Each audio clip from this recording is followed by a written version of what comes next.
முத்தி என்று சொல்லக்கூடிய ஒன்றை பெற வேண்டும் என்று சொன்னால் இந்த முத்தியை பெறுவதற்குரிய சாதனம் எது?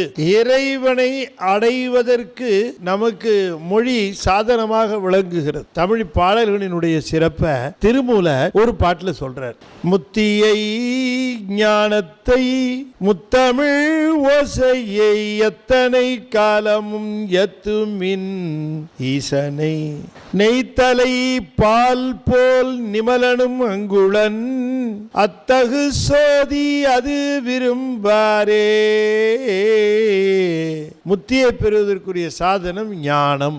சரியை செய்தாலும் சரி, கிரியை செய்தாலும் சரி, அல்லது யோகத்தில் நின்றாலும் சரி, வீடு நேர கிடைக்காது. சரியை, கிரியை, யோகம் என்று சொல்லக்கூடியவை எல்லாம் ஞானத்திற்கு படிநிலைகள். ஞானம் வாயில். எனவே ஞானம் என்பதை பெறாமல் வீடு பேறு பெறுதல் அரிது. இந்த ஞானம் என்பது என்ன?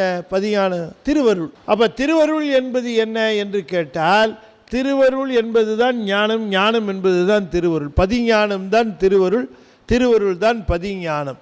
எனவே பதிஞானத்தால் தான் அடைய முடியும் என்று சொன்னால் திருவருளால் தான் அடைய முடியும். சிவத்தை காண்பதற்கு எது தேவை? திருவருள். விளக்கை காண்பதற்கு விளக்கினுடைய கிரணங்களே விளக்கை காட்டுமாறு போல சிவத்தின் அருளே சிவத்தை காட்டும். எனவே ஞானத்தால் தான் சிவத்தை காண முடியும். இந்த பதிஞானத்தை பெறுவதற்கு என்ன சாதனம் அப்படின்னு கேட்டால், இந்த பதிஞானம் பெறுவதற்கு சாதனை என்னன்னு கேட்டார், தமிழ் பதிகங்கள் அப்படிங்கிற வரிசையை சொல்றார். முத்தியை அதை அடைவதற்குரியது, ஞானத்தை அதை அடைவதற்கு முத்தமிழ் ஓசையை, முத்தமிழ் ஓசையால ஞானத்தையும் ஞானத்தால் முத்தியையும் அடைக. அதனால நீங்க என்ன செய்ய வேண்டும்? இந்த ஞானத்தை அடைவதற்காக முத்தமிழ் தேவாரத்தை பதிகங்களை ஓதுக. ஏத்துமின் ஈசனை, ஈசனை எத்தனை காலம் ஏத்துவதுன்னு கேட்கிறிய?